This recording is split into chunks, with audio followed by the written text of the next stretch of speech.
तो एनर्जी तो चाहिए। कौन कौन देगा? सब दोगे, दोनों हाथ उठा के ऐसे। बोली राधा रमण सरकार की, बोली कृष्ण कन्हैया लाल की, बोली महादेव हरि लाल की, जय जय श्री राधे।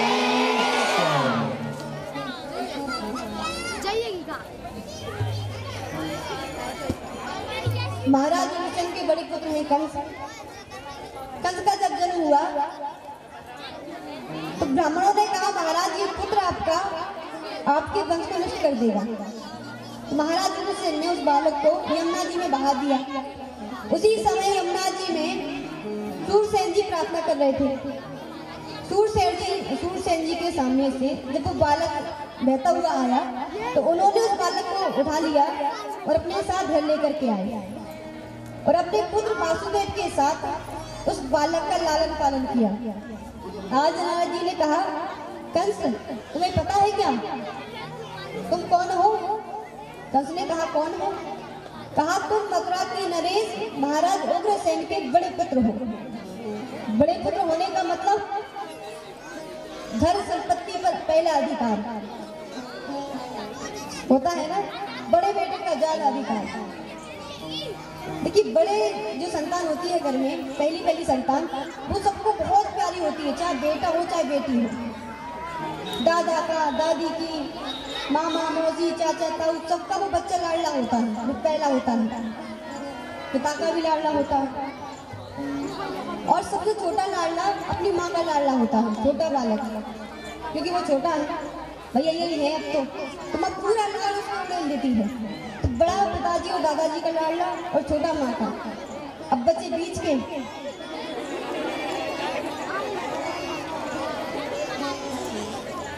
अब बेचारे बीच के सोचते हैं कि हम कहाँ जाएं, हम यहाँ जाएं कि यहाँ जाएं। तो जो बाबा जोगी बनते हैं ना,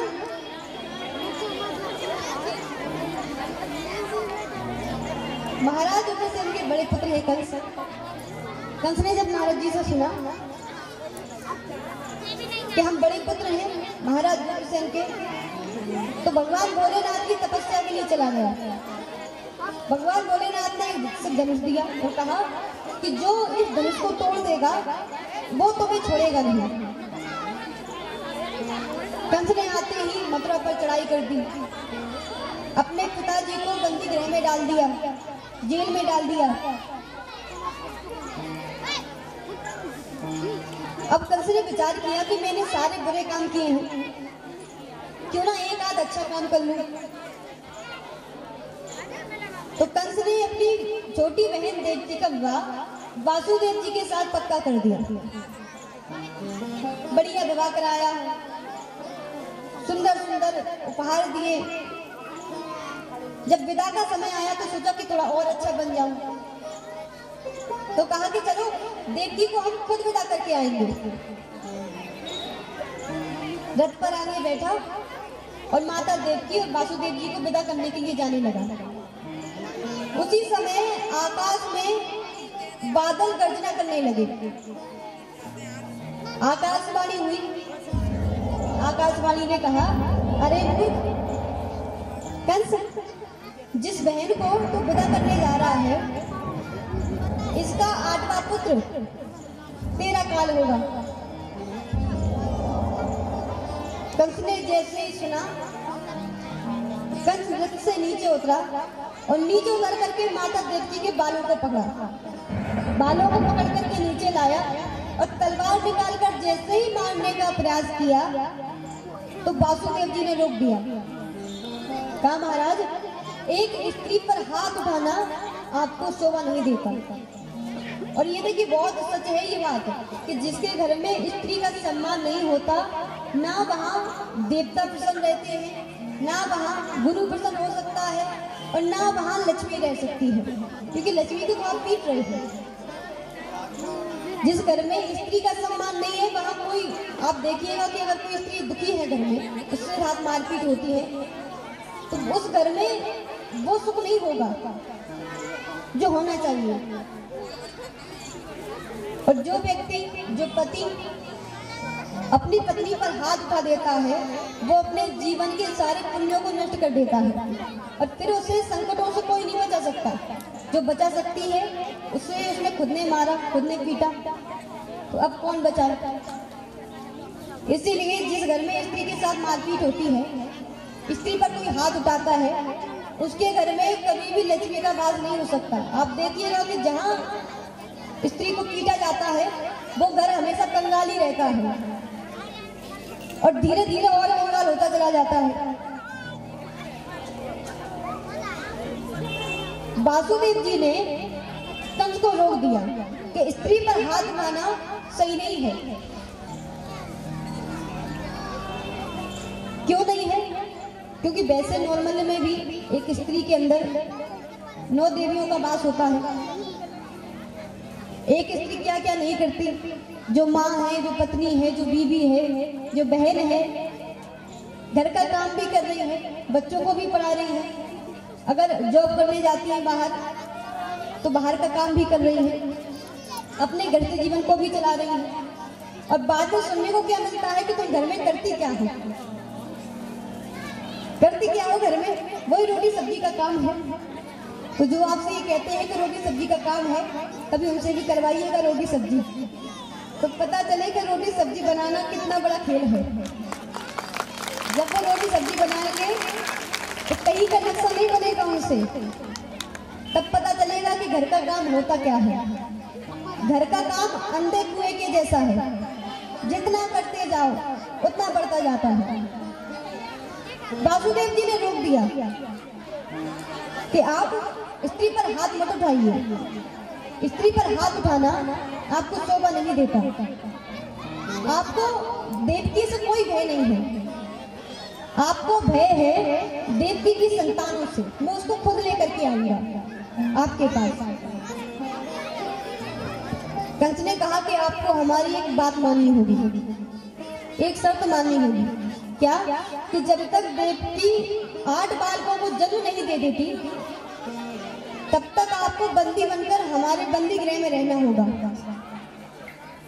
वासुदेव जी ने स्वीकार किया। माता देवकी ने पहले बालक को जन्म दिया जो कीर्तिमान है, जिनका नाम कीर्तिमान है।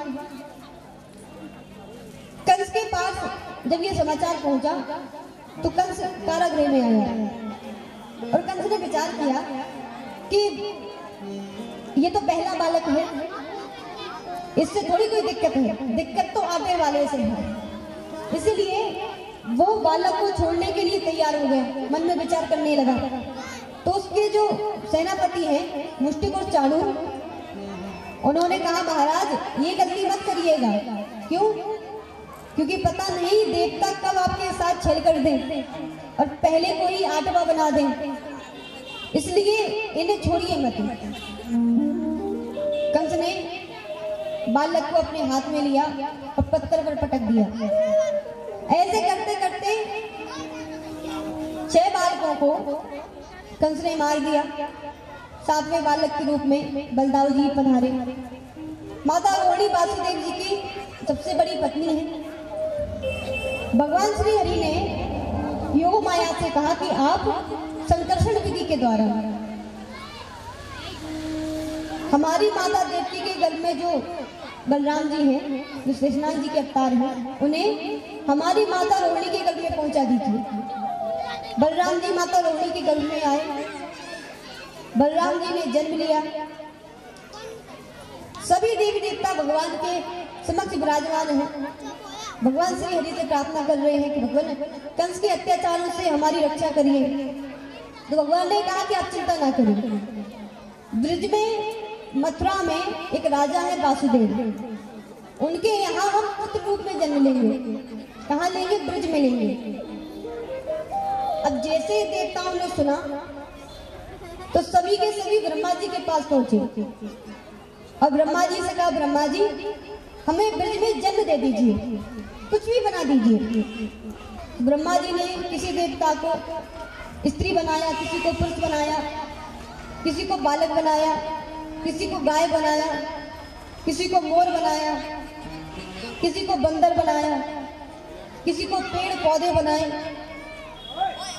सारी जगह बुक हो गई, अब कोई जगह खाली नहीं है। तो पीछे एक संतों की मंडली आई। उन्होंने ब्रह्मा जी से कहा, ब्रह्मदेव हमें भी गरीब में जन्म चाहिए। क्यों? क्योंकि भगवान अवतार लेने वाले हैं। जो लीलाएं भगवान की किसी ने नहीं देखी वो लीलाएं भगवान ब्रज में करेंगे, इसलिए आप हमें ब्रज में जन्म दीजिए।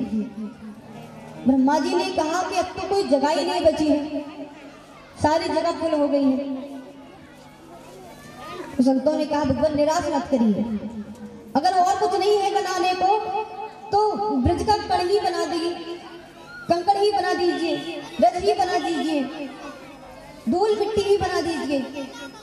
तो ब्रह्मा जी ने उनको कंकड़ बना दिया, ब्रज की रथ बना दिया। इसीलिए तो यमुना पान और ब्रजरथ को चखने का महत्व है ब्रज में। जब यमुना जी में पहुंचे तो सबसे पहले उन्हें प्रणाम करें कि हे माता कालिंदी, हमें गोविंद की भक्ति प्रदान करें, और फिर यमुना जी की आज्ञा से उन्हें प्रणाम करके जल का पान करें।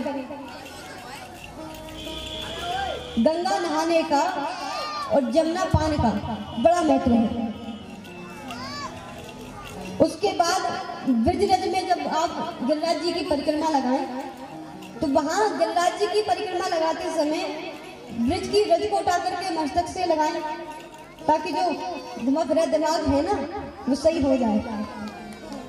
उसके बाद प्रणाम करके, संतों को प्रणाम करके, ऋषिकों को प्रणाम करके, सभी वैष्णव जनों को प्रणाम करके उस रज को ग्रहण करें। और सावधान रहिएगा, वहां कई बार भक्त क्या करते हैं कि जा तो रहे हैं गिरिराज जी दर्शन करने के लिए, तो वहां से ब्रजरथ भर के ले आते हैं पन्नियों में इतनी सारी कि चलते रहेंगे घर बैठे बैठे। तो ऐसा नहीं करना चाहिए। जो ब्रज की किसी भी निधि को, चाहे वो कोई भी हो, कुछ भी हो, यदि ब्रज से बाहर लेकर के आता है तो वो सबसे बड़ा पापी होता है, वो सबसे बड़े पाप का भागी होता है। क्योंकि जिस ब्रज में जन्म लेने के लिए देवता भी तरस रहे हैं, उस ब्रज में उन्होंने जन्म लिया और आप अपने स्वार्थ के लिए उन्हें उस ब्रज से बाहर लेकर के आ गए, ब्रज की उस प्रेम से बाहर लेकर के आ गए। इसलिए सावधानियां रखिएगा। परिक्रमा करने कौन कौन जाता है गिरिराज जी की? कौन कौन गया है? भंडारा खाया है? हाँ। अच्छा, ये भी ध्यान रखिएगा कि गिरिराज जी की परिक्रमा में जो भंडारा मिलता है ना, जो हलवा, हाँ, पूड़ी, आलू की सब्जी, ये प्रसाद को आप ऐसे दूर से प्रणाम करिए, पाइए मत। क्योंकि ब्रज में खाए हुए एक भी अन्न के कण का भार आप उतार नहीं सकते हो। और दूसरा कारण ये है कि हम पैदल परिक्रमा दे रहे हैं, भक्त भंडारा करा रहे हैं, आलू पूरी की सब्जी, तो मुंह में पानी आ गया, आहा भंडारे की सब्जी। तो कई भक्त तो ऐसे होते हैं कि भोजन की चिंता ही नहीं करते। गिरिराज जी में बहुत मिलेगा, वहां पालेंगे।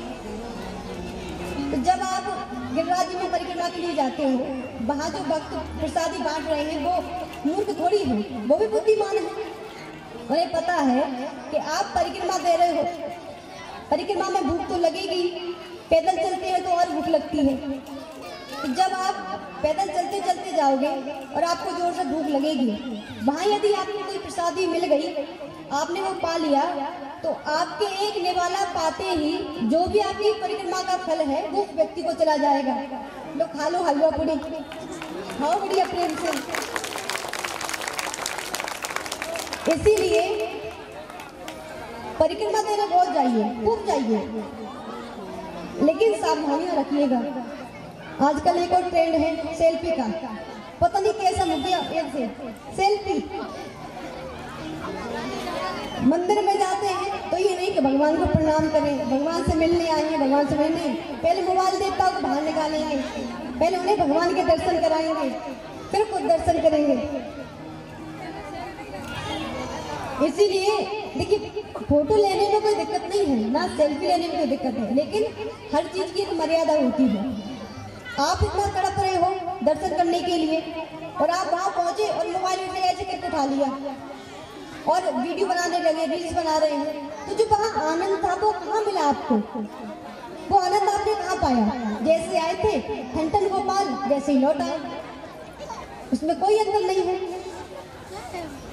इसीलिए प्रयास ये करिएगा कि जब भी आप मंदिर जाओ, चाहे टेकरी सरकार के पास जाओ, चाहे आप लक्ष्मी नारायण के पास जाओ, चाहे माता गायत्री के पास जाओ, किसी के पास जाओ तो पहले उन्हें प्रणाम करो झुक करके। उनसे पूछो मैया कैसी हो, माँ कृपा बनाए रखना। जैसे हमें इंतजार होता है कि बच्चा कब स्कूल से लौटे घर और हम उससे पूछे बेटा तेरा आज का दिन कैसे गया, ऐसे भगवान को भी तो चिंता होती है। भगवान भी भक्त की बात कहते हैं, पर भक्त चले हैं एक और देवताओं को साथ में लेकर। अच्छा अगर कबीरदास जी होती तो मोबाइल पे ही वो दोहा बनाते। भूख प्यास किसी को नहीं सतावे, मोबाइल देखता जब पास आ जावे। जब मोबाइल देखता पास आ जाते हैं तो ना भूख लगती है ना प्यास लगती है, यहाँ तक कि घर वाले तक अच्छे नहीं लगते। इसलिए मोबाइल से दूरी बनाइए और भगवान से नजदीकियां बनाइए। सभी ने ब्रज में अवतार धारण किया, धीरे धीरे भादों का महीना आ रहा है। नारद जी ने विचार किया कि भादों के महीने में तो मेरे गोपाल आते हैं, इसलिए क्यों ना कंस को डरा करके आए। नारद जी गए, मुख उदास किया और उदास कर करके कंस के यहाँ पहुंचे और गाते आ रहे हैं श्रीमन नारायण नारायण नारायण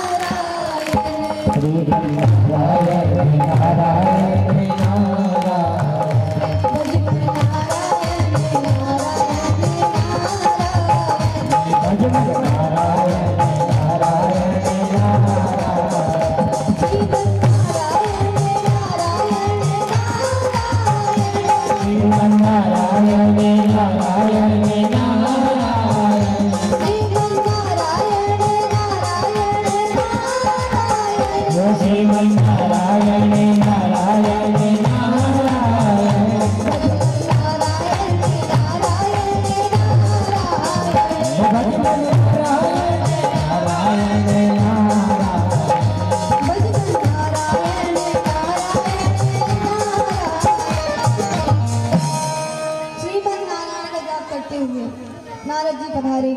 कंस ने देखा तो कहा आइए आइए नारद जी आपका स्वागत है, आइए विराजिए।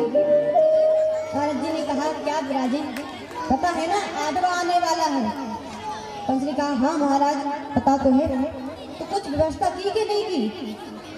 कंस ने कहा कैसी व्यवस्था? अरे कहीं ऐसा ना हो कि वो आठवां जन्म लेते ही भाग निकले तो कैसे पकड़ोगे, कैसे पहचानोगे उसे? उसने कहा महाराज आप ही कृपा करके बताओ वो कैसा होगा, दिखता कैसा है? तो नारद जी ने वर्णन शुरू किया, देखो वो काला काला होगा। कैसा होगा? काला काला होगा, बांसुरी वाला होगा, घुंघराले बाल होंगे और सब कुछ लूट लेने वाली मुस्कान होगी। आंखें ऐसी होंगी कि जो देख ले वो संसार को भूल जाए। पैरों में पायल पहनेगा, जो उसकी पायल की आवाज सुनेगा वो संसार को छोड़कर उसी के पीछे। इसीलिए काले से सावधान। काला काला होगा, मोर मुकुट वाला होगा, बंसी वाला होगा, पीतांबर वाला होगा, इसलिए काले से सावधान। अब कंस ने और कुछ तो नहीं सुना, बस ये सुन लिया कि काले से सावधान।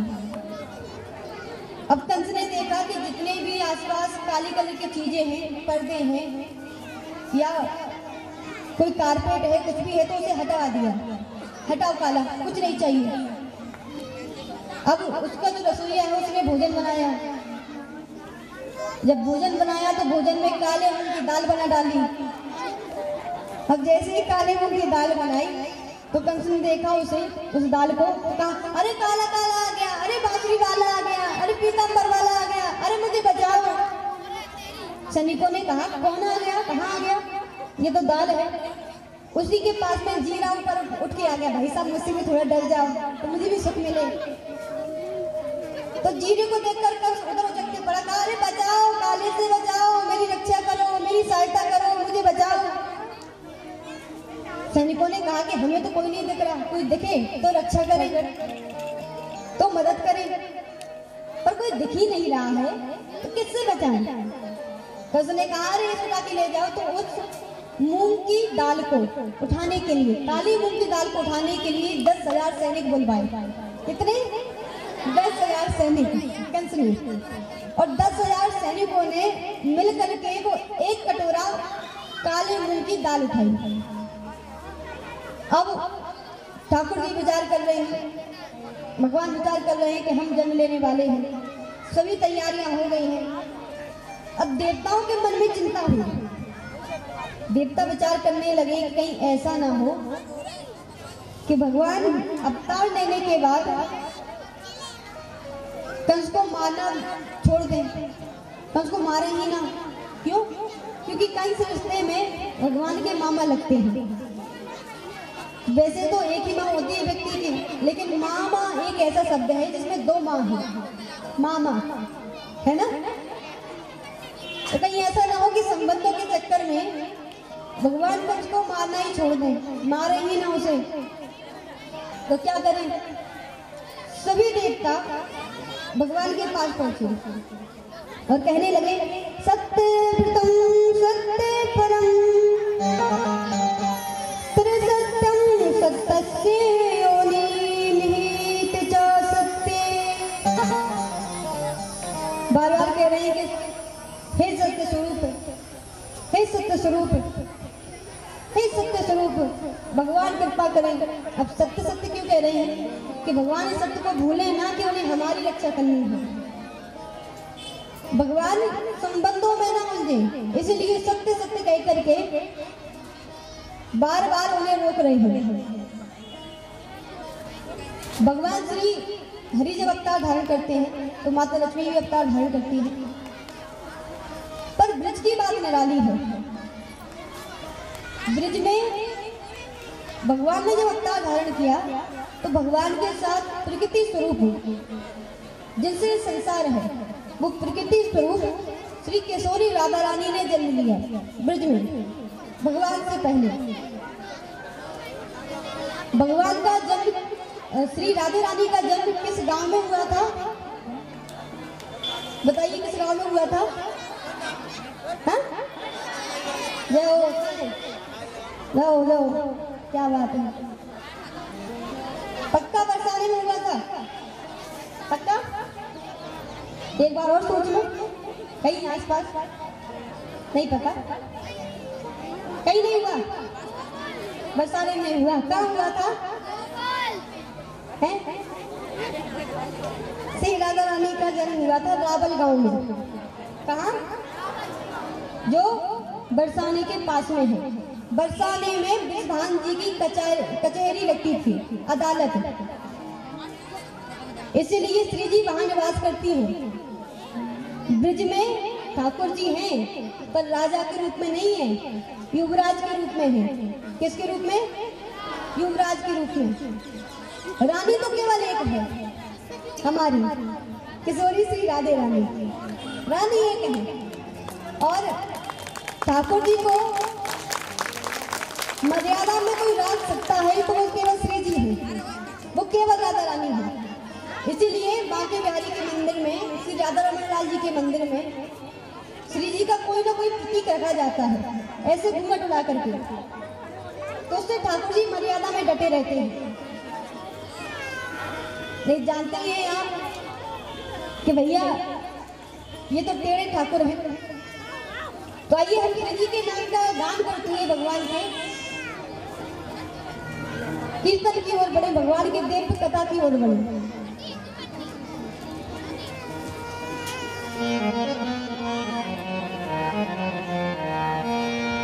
राधा रानी को हमारी श्यामा प्यारी को, राधा रानी को हमारे श्यामा प्यारी को, श्री से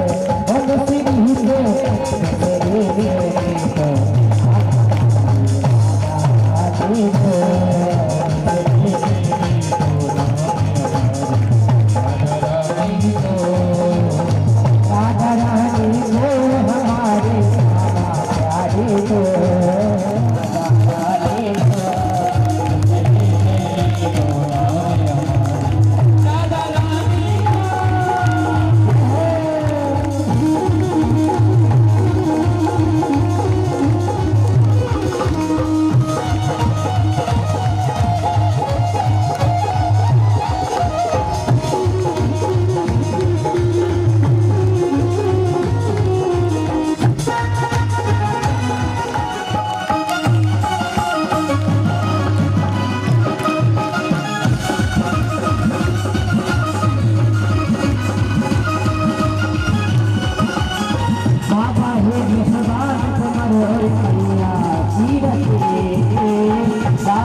बीच में से थोड़ी रास्ता कर ले हमारी बात। हमारे YouTube चैनल को सब्सक्राइब करें। तो बच्चे कौन कौन करेंगे? और जो जिन माताओं को आता है वो कौन कौन करेगा?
बधाई हो, बधाई हो, बधाई हो, बधाई हो, बधाई हो, बधाई हो, बधाई हो। नंद घर आनंद भय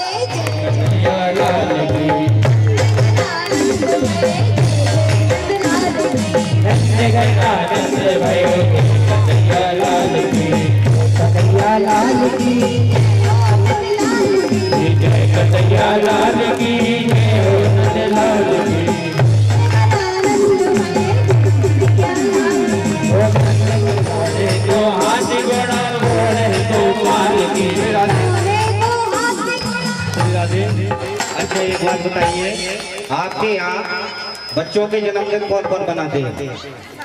सभी मनाते हैं। बधाई हो, बधाई। नंद घरी लाला जाए ऐसे नहीं सभी लाला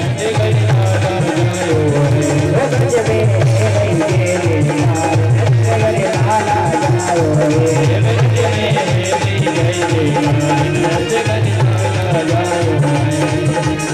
लाला जायो हे यशोदा ने लाला जायो ब्रज में हेरी हेरी नंद करे लाला जायो ब्रज में हेरी हेरी नंद करे लाला जायो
हमारी यजमान है वो आ जाए पहले भैया।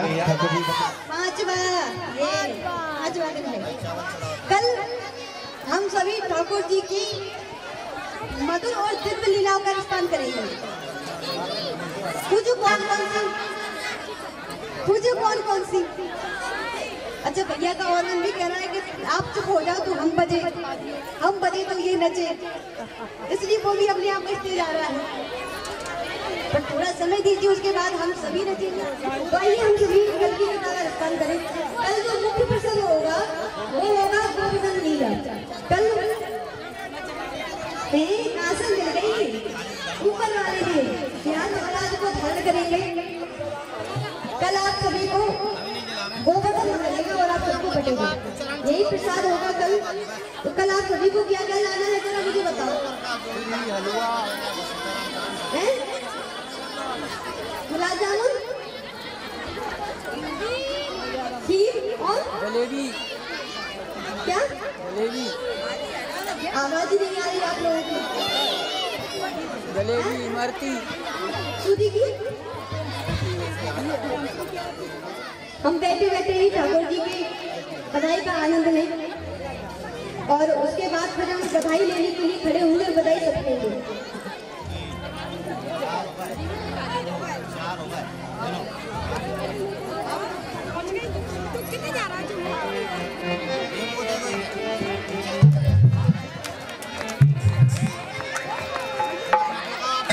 बातों की रात काली जो गिरे बदरिया, बातों की रात काली जो गिरे बदरिया, बातों की रात जो ठिकाने के बदरिया। जायो देवी की निराश, जायो देवी की निराश।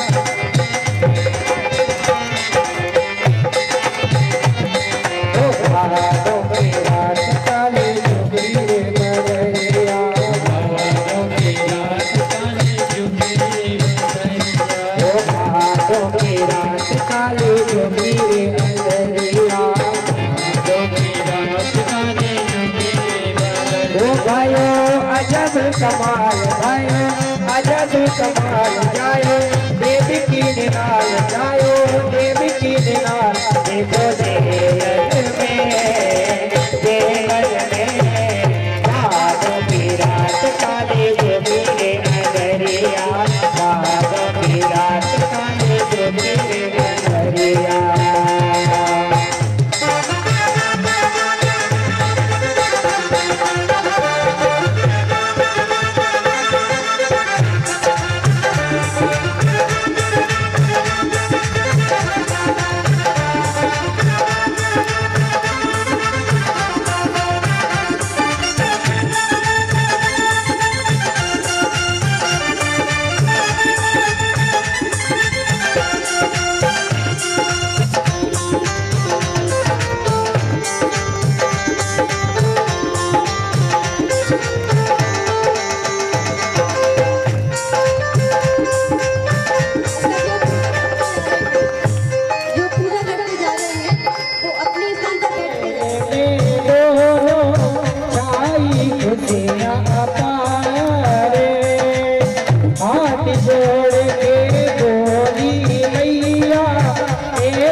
हो जायो देवी की लाल जायो देवी की लाल देखो जेलन में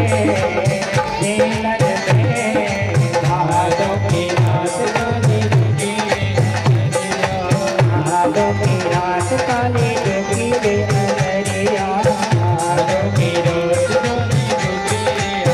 ओ भाइयों अजब कमाल भाइयों अजब कमाल जायो देवी की जलाल जायो देवी की जलाल देखो जेलन में भादों की रात काली जोगी रे अनरिया भादों की रात काली जोगी रे अनरिया दे दो बधाई मैया दे दो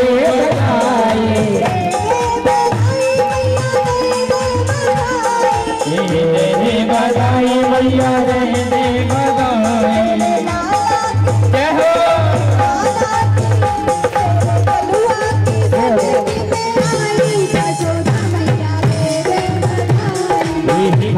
की सोने में आई यशोदा मैया दे बधाई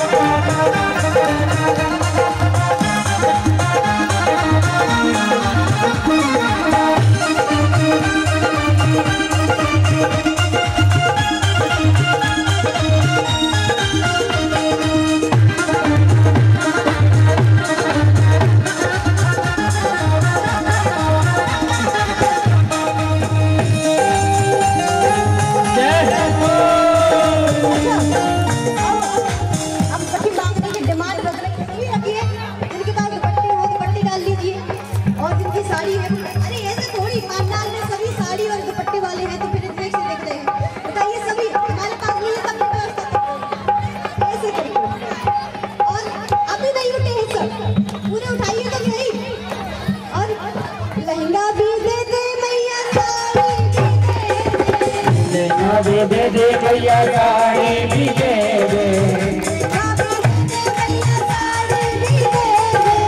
लेना भी दे दे भैया साड़ी भी दे दे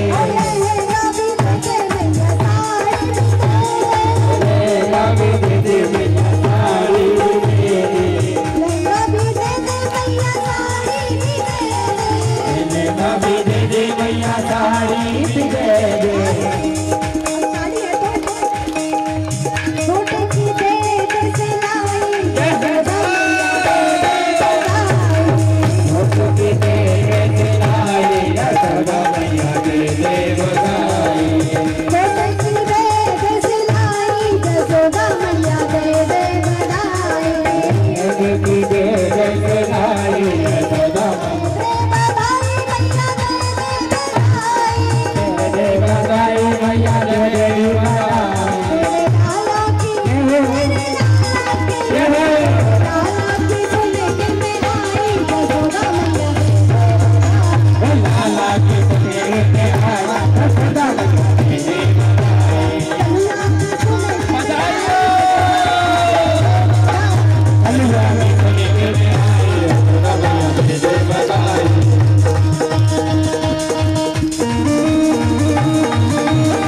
बड़े बालक से लाल की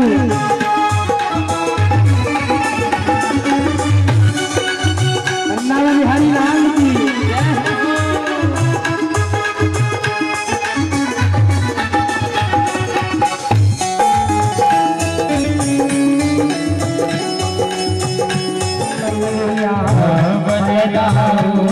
छोटो भैया कनुआ कही कही मोने आती मैया कनुआ कही मोने जाती मैया ओ तेरे मुझे मने आए दीवार की आता नो जरा कर लीजिए आपे नो जरा कर लीजिए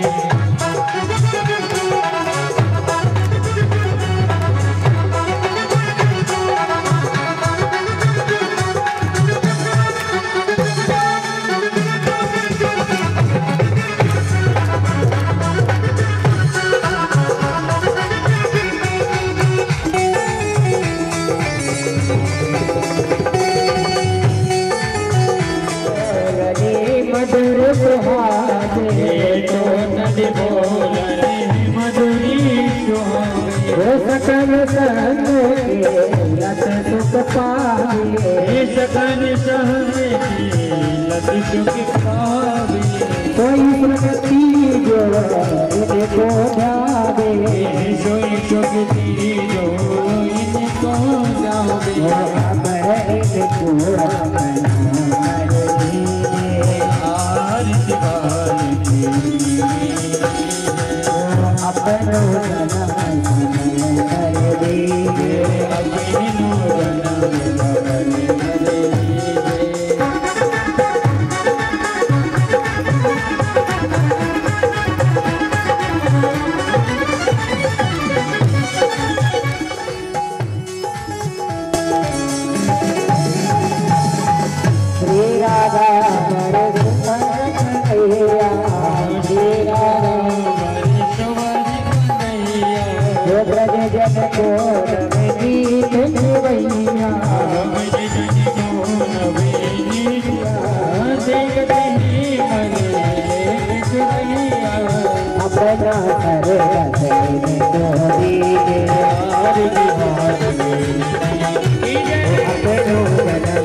सभी माताएं बहनें आरती की थाली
Blah,